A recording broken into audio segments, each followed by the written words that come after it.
विद्यापीठ आणि Vidarbha youth organisation जागतिक पर्यावरणानिमित्त तुमच्यासाठी घेऊन आलोय एक महानाट्य।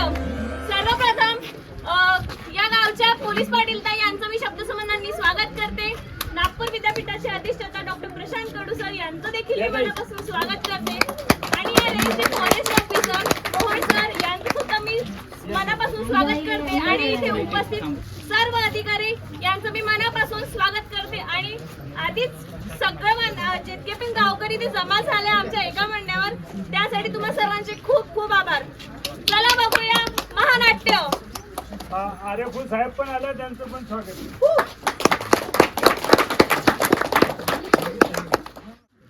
ऐका हो ऐका ताईबाई अक्का, ऐका हो ऐका, ऐका हो ऐका, ऐका हो ऐका ताईबाई अक्का, ऐका हो ऐका, ऐका हो ऐका, ऐका हो ऐका ताईबाई अक्का, ऐका हो ऐका, ऐका हो ऐका, ऐका हो ऐका ताईबाई अक्का, ऐका हो ऐका, ऐका हो ऐका, ऐका हो ऐका ताईबाई अक्का, ऐका हो ऐका, ऐका हो ऐका।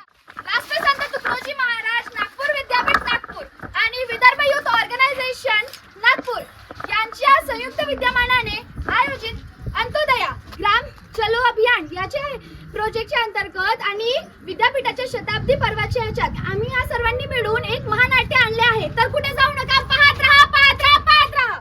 मनसुंद तुझा गोष्ट हाये पृथ्वी मोलाची, तू चाल पुढं तुला रगड्या भीती कशाची, परवा बेकुलाची, परवा बेकुलाची।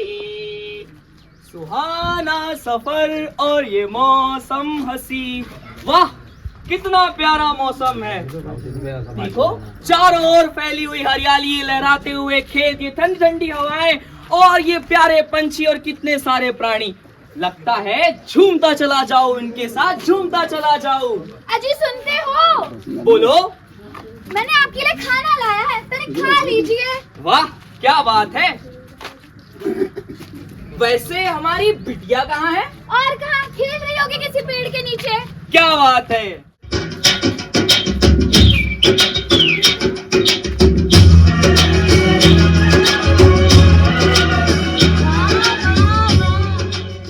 क्या मौसम है। पहचाना मुझे? पहचाना? मैं तुम्हारी माँ हूँ, मैं धरती माँ हूँ। ये साफ नदियाँ, ये चहचहाते पक्षी, ये हरी डालियाँ, ये शुद्ध वातावरण, यही तो मेरी पहचान है। कितना अच्छा लगता है ये वातावरण देखकर। ये किसान मुझे पानी से नहीं बल्कि पसीने से सींचते हैं। ये पक्षी, देखो देखो वो हिरन जा रहा है, देखो कितना अच्छा लग रहा है। सबका कल्याण हो। हेलो साहब, नमस्ते। कब आ रहे हैं आप मेरी जमीन देखने के लिए? अब तक आप आए नहीं ना। इस 25 हेक्टेयर जमीन पर अब तक सिर्फ खेती हो रही थी। इस जमीन पर आप फैक्ट्री डालें, माइनिंग करें या कुछ भी करें, मुझे फर्क नहीं पड़ता। बेच ही दूंगा इस जमीन को, फिर तो पैसे पैसे हो गए और मैं मौज करूंगा। 2-4 पेड़ कट भी गए तो मुझे क्या ही फर्क पड़ता है। आज दिवाली है, राहुल चल पटाखे फोड़ते हैं। अरे नहीं यार, पटाखे फोड़ने से पर्यावरण में दूषित हवा फैलती है और हम लोगों को ही इससे तकलीफ होगी। लोग अस्थमा और हृदय रोग से मर रहे हैं। अरे क्या तू भी टेंशन लेता है? दुनिया में इतने लोग पटाखे फोड़ते हैं, इतनी सारी कंपनियां हैं, उनसे कितना प्रदूषण होता होगा। जब सरकार को ध्यान नहीं देना होता तो हम क्यों दें? हाँ, हमारे 2-4 पटाखे फोड़ने से क्या ही फर्क पड़ेगा। अरे अरे अरे देखो देखो, अरे अरे बॉटल कहाँ फेंक रहे हो? इसको मैं नदी में फेंकूंगा। अरे नहीं नहीं नहीं, ऐसा नहीं करते। इससे फेंकोगे तो पानी प्रदूषित होगा और वो वहाँ पे रहने वाले मतलब पानी में प्रदूषित हवाएं फैलाएगा, जो जल में रहने वाले प्राणियों के लिए मतलब जीवों के लिए हानिकारक है। जमीन को तो इतनी खराब कर दिया, अब जल को तो छोड़ दो। अरे क्या फर्क पड़ता? इस भारत देश में हजारों ऐसी कंपनियां हैं जो हमारी नदियों को प्रदूषित कर रही है। और आपको पता है इस भारत देश में गंगा अभियान चलाया जाता है। किसी काम का है वो? सरकार को इस देश की चिंता नहीं है तो हम चिंता करके क्या करें? हट। अरे अरे छोड़ो ये सब, चलो। दुनिया में 24 घंटे लाखों पेड़ काटे जा रहे हैं, हजारों एकड़ जमीनें बंजर हो रही है और इन्हीं जमीनों पर ऊंची ऊंची इमारतें बनाई जा रही है और उन लोगों को फर्क नहीं पड़ता। तो हम चिंता करके क्या करें? मुझे क्या ही फर्क पड़ता है। मुझे पता है कि ये पेड़ मुझे सांसें देंगे, फिर भी मैं अपना पेड़ काटने में योगदान देती हूँ। मुझे क्या ही फर्क पड़ता है। हम हर साल उत्सव के नाम पर ध्वनि, वायु और जल का प्रदूषण करते हैं। कई लोग अस्थमा से मर गए, पर मुझे क्या फर्क पड़ता है। हमें स्कूल कॉलेजेस में सिखाया जाता है कि कचरा नहीं फैलाना है, पेड़ नहीं काटने हैं, लेकिन मुझे उससे क्या, 2-4 पेड़ कट जाए, 4-5 लोग मर जाए, मुझे उससे क्या, मुझे क्या ही फर्क पड़ता है। ये क्या बोल रहे हैं? ये सारे पेड़ कट जाए, मुझे क्या फर्क पड़ता है। हम नदियाँ गंदी करेंगे, हमें क्या फर्क पड़ता है। हम पेड़ काट देंगे, हम नदियाँ गंदी करेंगे, हम प्रदूषण फैलाएंगे, हमें क्या फर्क पड़ता है। अरे हम अपनी नादान जरूरतों के लिए ये पर्यावरण नष्ट ही कर देंगे, हमें क्या फर्क पड़ता है। हमें फर्क पड़ता है हमें फर्क। धीरे धीरे ये जमीन बंजर हो रही है, ये रासायनिक खाद मेरी जमीन की उपजाऊता घटा रही है, ये पक्षी प्राणी सब मर रहे हैं, ये नदियाँ, ये हवाएं, ये सब दूषित हो रहा है। मुझे ऐसा लग रहा है कि मैं थक रही हूँ और अब आपकी धरती माँ थक रही है। अब मुझसे नहीं हो पा रहा है, मुझे तो कोई बचाओ। ये क्या हो रहा है मुझे। लेकिन अभी ये सब नहीं होगा। अब देखोगे तुम मेरा उग्र रूप। प्रलय आएगा, प्रलय, अंत आएगा, सबका अंत। अब देखोगे मेरा उग्र रूप। विनाश होगा, विनाश। मुझे सांस लेना नहीं हो रहा। ये जहरीली हवाएं मेरी जान ले रही है। काश मैंने वो पेड़ नहीं काटा होता।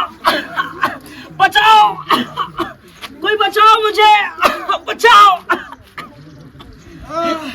मैं पंछी, मेरे पंख जल गए हैं, मेरे पंख जल गए हैं। मुझ पे रहम करो, रहम करो। बचाओ, मुझे मरने से बचाओ। ये बेमौसम बरसात से अचानक बाढ़ आ गई है और मेरा सारा परिवार बहा गई। बचाओ, बचाओ, मुझे बचाओ। ये सूरज की धूप की किरणें मुझे जला रही है। बचाओ, बचाओ धरती माँ, बचाओ, बचाओ हमें। माँ मेरे पंख, माँ मुझे बचाओ। माँ, हमें जीना है माँ। धरती माँ मैं जल रहा हूँ, मुझे बचाओ, बचाओ धरती माँ, बचाओ।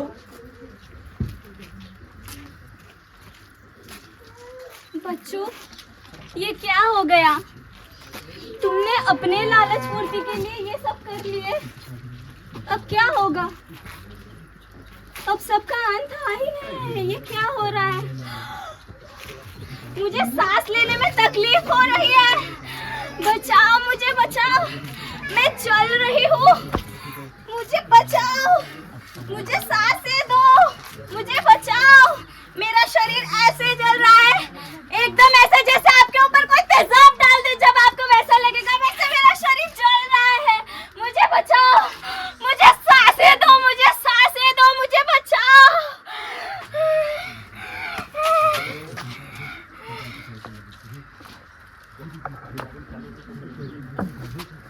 माँ, माँ,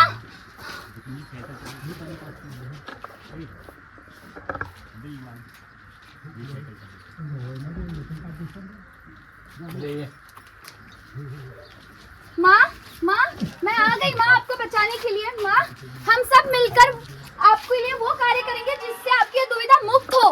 पेड़ बचाएंगे, नए पेड़ लगाएंगे, प्रदूषण कम करेंगे और जन जागृति करेंगे, जिससे आपको राहत मिल सके। माँ, जिससे आपको राहत मिल सके। हाँ माँ, हम विदर्भ अर्थ ऑर्गेनाइजेशन की टीम, हम विदर्भ यूथ ऑर्गेनाइजेशन, जो पर्यावरण को बचाने की मुहिम करती है। हमसे होगा, मिलकर होगा, हम सब करेंगे। देखा आप सभी ने क्या नतीजा आया है। जो आप सब लोग कुछ कर रहे हो, जो चीजें हो रही है, जो क्लाइमेट चेंज हो रहा है, इतनी उग्र उष्णता, कभी अगर बारिश हो रही है तो बाढ़ का आना, ये सब क्यों हो रहा है? ये हमारे ही नतीजों का फल है और ये हम ही को भोगना पड़ेगा। तो ये सब बचाने के लिए अगर आप खुद से प्यार करते हो, अगर आपको खुद से प्यार है तो कृपया करके ये पर्यावरण बचाए, पेड़ ना काटे। आप सभी पेड़ लगाए, पेड़ ना काटे और पर्यावरण बचाए। खुद से प्यार है तो पर्यावरण बचाए, खुद को बचाए। आइए दोस्तों, मैं आपको एक कहानी सुनाता हूँ, एक ऐसे इंसान की जिसने अपना बचपन बहुत गरीबी में बिताया। आप सोच रहे होंगे वो बच्चा कौन है? वो बच्चा मैं आपको आखिर में बताऊंगा, लेकिन उसकी कहानी तो सुन लीजिए। वो बच्चा पैदा हुआ एक कर्नाटका के छोटे से गांव में। 20 साल की उम्र में उसने एक मिशन ठाना। उसने ठाना कि हम जल जीवन बचाएंगे। उसने 200 एकड़ झीलों को बचाया। 200 एकड़ जानते हैं आप क्या होता है? 200 एकड़, वो भी साउथ इंडिया में। 40 की उम्र आते आते उसने 400 एकड़ झीलों को बचाया। अब आप सोच रहे होंगे वो महापुरुष का नाम क्या है? आनंद मिलिंद गवड़। सोचिए, अगर आप कर सकते हैं मिलिंद गवड़, तो हम क्यों नहीं कर सकते? जरूर करेंगे।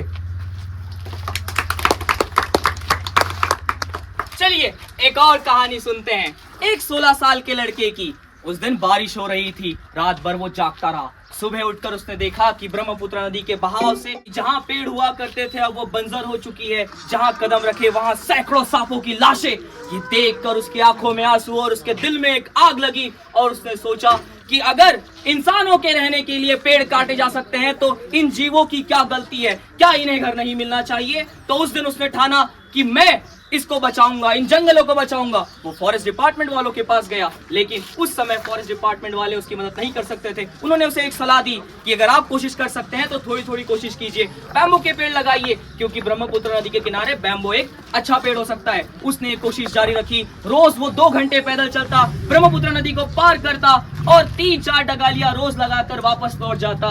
लगभग उसने ये काम अगले 30 साल तक किया और एक दिन उसका प्रयास एक बड़ा जंगल बन गया और उस जंगल को देखने के लिए शहर का एक फोटोग्राफर वहां पहुंचता है। तो क्या देखता है? ढेर सारे प्राणी, इतना हरा भरा जंगल, लेकिन वहां उन सारे प्राणियों के बीच एक इंसान जो कि उस जंगल में पेड़ लगा रहा है। तो फोटोग्राफर ने पूछा, अरे आप पागल हो क्या? इतने बड़े जंगल में पेड़ लगा रहे हो?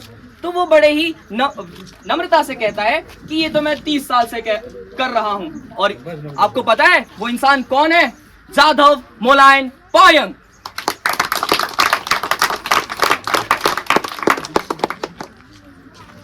अब अगर मैं 1 लोटा पानी ऐसे ही बहा दूं तो ऐसा लगेगा 1 लोटे पानी से क्या हो रहा है। आज मैं एक जल पुरुष के बारे में बताना चाहती हूँ। उस जल पुरुष जी का नाम है राजेंद्र सिंह।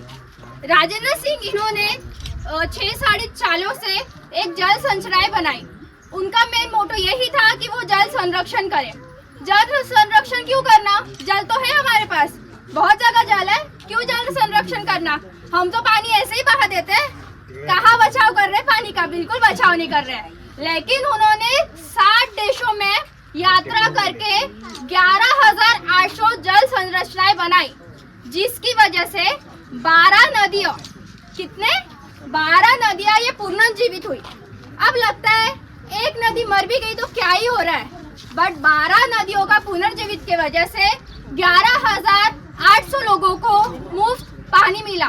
जल जीवन मिशन का तो था ही कि वो पानी पुरवठा करे, लेकिन यह राजेंद्र सिंह जल पुरुष की वजह से हमें 11,800 लोगों को तो पानी मिला ही, 12 नदी तो पुनर्जीवित हुई, 60 देशों में जल संचय हुई, बट उन्होंने भारत तकनीकी का वापर किया। भारत तकनीकी मतलब क्या? छोटे छोटे तालाब तो हम करते ही है, बट उसकी रक्षा हम कर नहीं रहे। चलो हम उसकी रक्षा करते हैं। धन्यवाद।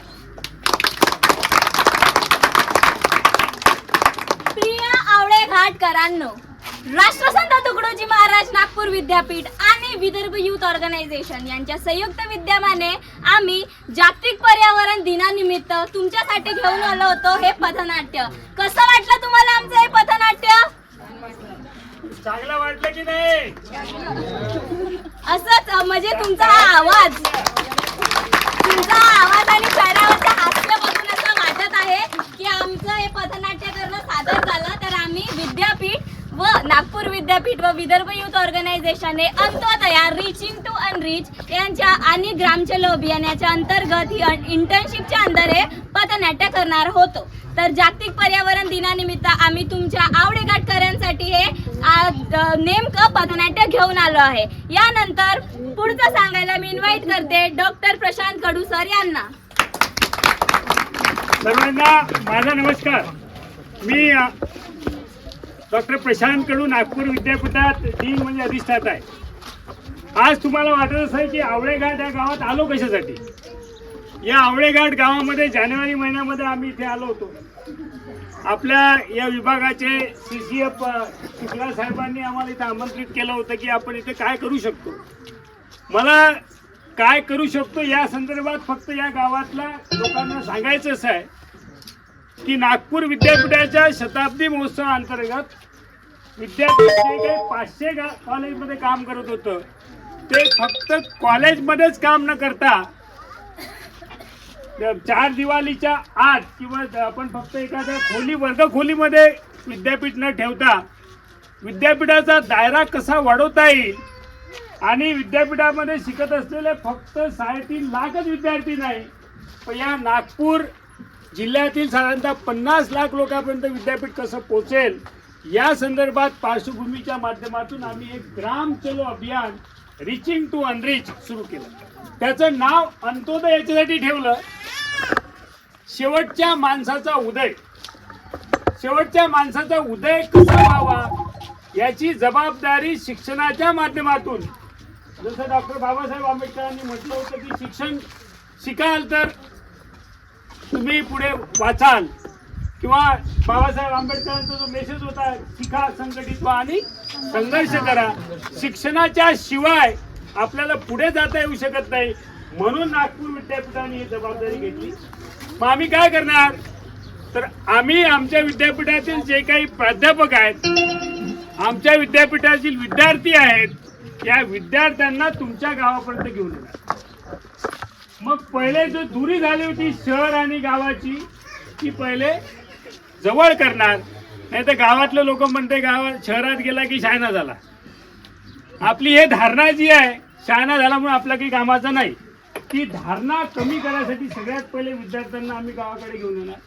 मग कसं घेऊन येणार तर त्याची आम्ही इंटर्नशिप सुरू केली आहे. आता हे जे काही पोरं आहेत 15-20 हे 1 महिना तुमच्या गावात येतील.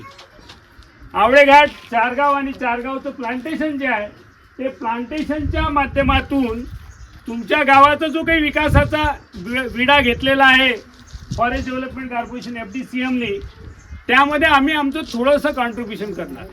जसं इथं तुमची छान डेअरी सुरू आहे, आता 300-350 लिटर दूध निघते आहे, ते वाढवण्यासाठी कसं करता येईल, त्याचं प्रोसेसिंग करायचं कसं करता येईल, दुधाचं पनीर कसं बनवता येईल या संदर्भात विद्यापीठाचे काही पोरं काम करणार.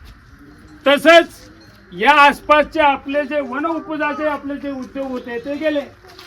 मग त्या उद्योगासाठी तुमच्या शेतातच काय होऊ शकते या संदर्भात आम्ही मार्गदर्शन करणार आणि ज्यामुळे तुमचं उत्पन्न वाढेल. मोठा एक प्रोजेक्ट आहे चारगावला, जो की चारगावने फॉरेस्ट डिपार्टमेंटने किती एकर जमीन दिली? 10 एकर की शेखर भाऊ किती आहे? 10 हेक्टर म्हणजे 25 एकर. 25 एकर जागेमध्ये प्लांटेशन आहे. तर प्लांटेशन शेखर भाऊ आणि त्यांची टीम करून राहिले. कोणतं गाव तुमचं हे आहे ते वन समिती, काय नाव आहे त्या वन समितीचं? श्यामाप्रसाद मुखर्जी अंतर्गत एक वन समिती आहे. वन समितीच करते ना. वन समिती तिथे प्लांटेशन करते. पण प्लांटेशन कोणतं करावं? जे मनात येईल तसे झाडं लावायचे का? मग झाडं लावताना काय केलं पाहिजे तर झाडं लावताना पहिले सॉईल टेस्टिंग करावं लागेल, पाण्याची टेस्टिंग करावं लागेल. ते सगळं करून विद्यापीठ त्यांना देणार, सोबत मिळून काम करणार. हे काही जादूची छडी नाही, आज काम सुरू झालं उद्या होणार. याला 2 वर्ष लागणार, 3 वर्ष लागणार, 5 वर्ष लागणार.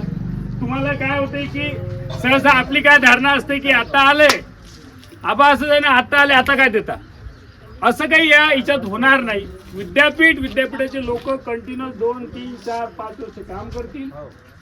चारगाव प्लांटेशन मध्ये समजा आवळ्याचे झाडं लावायचे आहेत का, चांगलं आहे.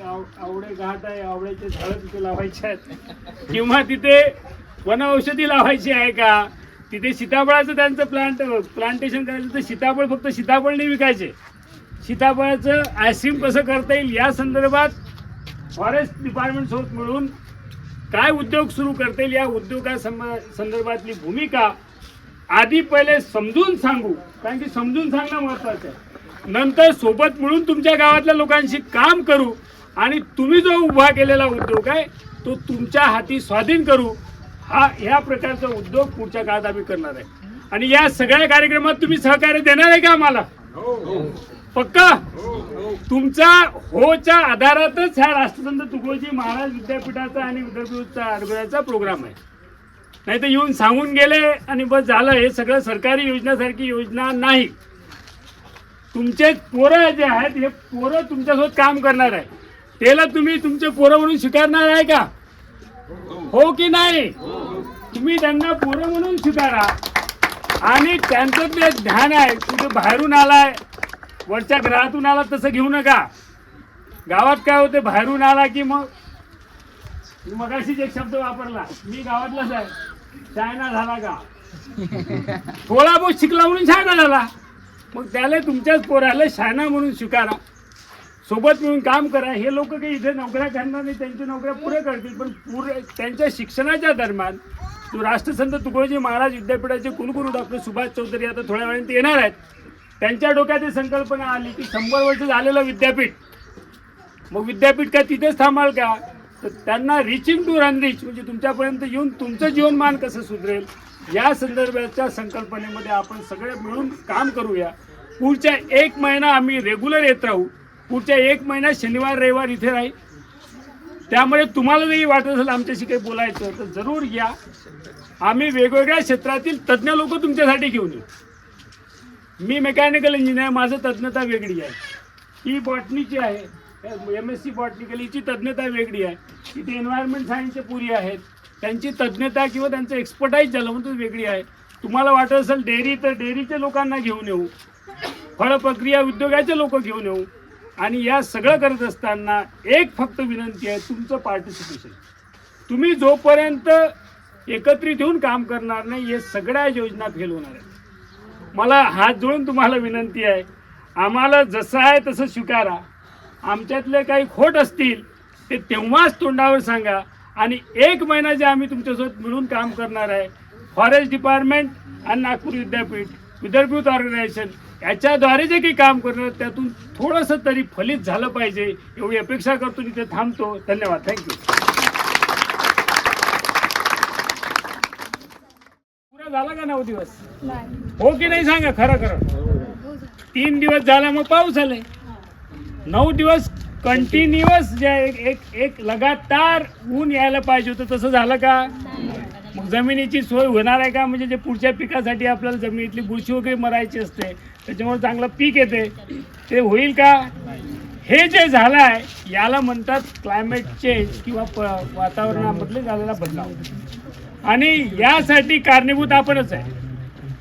तुम्हा सर्वांना वाटत असेल की येणारी पिढी जर चांगली व्हायची असेल तर आपल्याला पर्यावरण जागृतीच्या माध्यमातून काहीतरी उपक्रम केले पाहिजे. म्हणून हा इथे पथनाट्य इथे साजरा केला. मग नागपूर विद्यापीठ तुमच्या गावातच का आलं? तर तुमचे जे फॉरेस्टचे एक अधिकारी आहेत, शुक्ला साहेब आणि ते भारती साहेब, इथले ते लेले साहेब होते, मग आणखी 2-4 अधिकारी, त्यांच्यासोबत आमच्या कुलगुरूंची भेट झाली. राष्ट्रसंत तुकडोजी महाराज विद्यापीठाचे कुलगुरू डॉक्टर सुभाष चौधरी.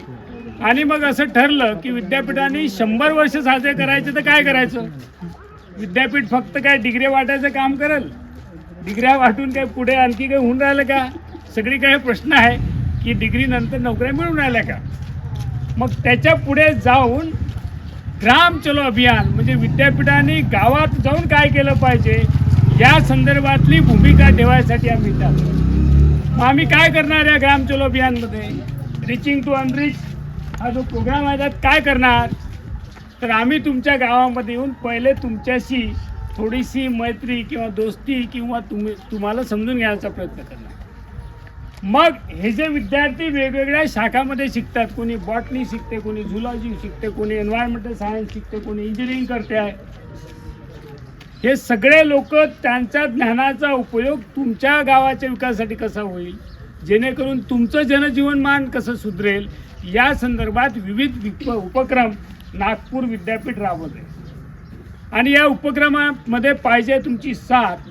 तुम्ही जर साथ दिली तर जसं आम्ही आता या चारगावचं तुमच्याच गावासाठीचं प्लांटेशन जे फॉरेस्ट डिपार्टमेंटने 25 एकर जागा दिली आहे, ICICI फाउंडेशन त्यात मदत करते आहे. तर त्या प्लांटेशनमध्ये तुम्ही कुठल्या प्रकारचे झाडं लावले पाहिजे, मातीचं परीक्षण कसं केलं पाहिजे. काल परवा तुम्हाला माहीत आहे का ड्रोननी सर्वे केला आपण, माहीत आहे तो कशासाठी केला. जे तंत्रज्ञान हे पोरं शिकतात, या तंत्रज्ञानाचा फायदा काय. आता आपलं होते पोरं शिकले, फायदा काय माहीतच नाही. ड्रोन म्हणजे फक्त लग्नाचा फोटो काढायसाठी एवढंच काम नाही ड्रोनचं. त्या ड्रोनचा जे आम्ही रिपोर्ट आणला, त्या ड्रोनच्या माध्यमातून आम्ही 3D मॅपिंग केलं की जमीन कशी दिसते, तिथं कोणतं झाड लावलं पाहिजे. तशा प्रकारचे उपक्रम आम्ही करणार आहे. आणि या उपक्रमामध्ये तुम्हाला साथ द्यायची आहे. या चारगावच्या प्लांटेशनमध्ये आता कुठल्या प्रकारचे झाडं, कशी जमीन, कसं पाणी, याचं टेस्टिंग रिपोर्ट आम्ही घेऊन आलो आहे. आणि मग ते करत असताना हे बॉटनीचे काही पोरं तुमच्यासोबत मिळून ते झाडाचं फक्त झाड जगून चालणार नाही, त्या झाडातून 2 पैसे मिळाले पाहिजे. जे आवळा आहे तर आवळ्यातून आवळं सरबत करता येईल का, आवळ्याचा मुरब्बा करता येईल का, या संदर्भात प्रशिक्षित जे लोक आहेत ते प्रशिक्षित लोक तुमच्याकडे येऊन प्रशिक्षण देतील.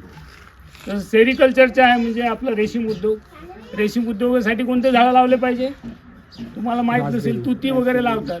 तर तुतीचं लागवड आपल्याला कसं करता येईल या संदर्भात आपण चर्चा करणार आहे. पहिले आम्ही येऊन कुठलीच गोष्ट करणार नाही, तुमच्याशी चर्चा करणार आहे. आतापर्यंत सरकारच्या स्कीमचं काय झालं, आणलं सरकारची स्कीम थोपून दिली. असंच झालं मी लहान असताना गोबर गॅसचं, दिसते का गोबर गॅस, गोबर गॅसचे ढबरे झाले फक्त जंगले. ते जुन्या लोकांना माहीत असेल, नवीन लोकांना गोबर गॅस तर काही मग ते पशुधनही कमी होत गेलं. तर अशा प्रकारचे उपक्रम करणार नाही की आलं ना आपण ज्ञान सांगून चाललं गेलो. आम्ही तुमच्यासोबत काम करणार. हे विद्यापीठाचे जे एक साधारणतः 25 पोरं आहे, 1 महिना तुमच्यासोबत इंटर्नशिप करणार. इंटर्नशिपमध्ये तुमच्याशी बोलणार, तुमच्याकडून समजून घेणार, तुमचं ज्ञान वापरणार, आमचं ज्ञान देणार नाही. इतक्या वर्ष 100-200 वर्ष भारत देश विदाऊट शिक्षणातून चांगलाच जगला आहे. ते तुमचं ज्ञान जमा करून समजून घेऊन मग आमच्या ज्ञानाशी तुमच्या ज्ञानाचा सांगड घालणार आणि मग सोबत मिळून तुमच्यासाठीचा थोडासा एक खारीचा वाटा घेण्याचा प्रयत्न करणार. तुम्ही यात आम्हाला साथ देणार आहे का. आवाजच नाही, माझ्या एकट्याचा आवाज मोठा आहे. आम्ही स्वतःहून तिथे तुमच्यासोबत येऊन काम करायला तयार आहेत. तुम्ही साथ देणार आहे का. ही जे तुमचं हो आहे, या होच्या माध्यमातून आपली एक चांगला संपर्क आपण बनवूया. या विद्यार्थ्यांना तुम्ही तुमचे पोरं म्हणून सांभाळा. 1 महिना ते दर शनिवार रविवार इथे येतील, तुमच्याशी बोलतील, तुमच्यासोबत झाडं लावू लागतील, तुमच्यासोबत जमिनीचं काम करतील. तुम्ही त्यांना काम सांगा की या झाडाचं उपयोग काय आहे ते मला पुस्तकातून सांग बाबू. ते तुमच्या मराठी भाषेत घेऊन येतील. पाणी वाचत तुमचा तलाव आहे, तलावाचा आता पाणी कमी झालं आहे, त्याच्यावर लागलेला सोलर पंप आहे, त्याच्यासाठी काय नियोजन करता येईल, हे सगळं तंत्रज्ञानाच्या माध्यमातून आम्ही करायला तयार आहोत. तुम्ही आणि नागपूर विद्यापीठ मिळून चारगाव, आवळेघाट आणि आजूबाजूचे गावं जे असतील, या गट ग्रामपंचायती सचिव पण इथे आहेत. तर आपण सगळे मिळून काम करूया. तुम्ही या सगळ्या प्रकल्पामध्ये आम्हाला साथ द्या एवढी विनंती करतो. जागतिक पर्यावरण दिनाच्या परत शुभेच्छा देतो. आणि शुभेच्छा देताना वाईट वाटते की ज्या गावांमध्ये शेती, झाडं सगळे चांगल्या प्रकारे आंबराया होत्या, त्या गावात जाऊन आपल्याला झाड लावा हे सांगा लागते आहे. याचं दुःख व्यक्त करून इथे थांबतो. धन्यवाद. थँक्यू.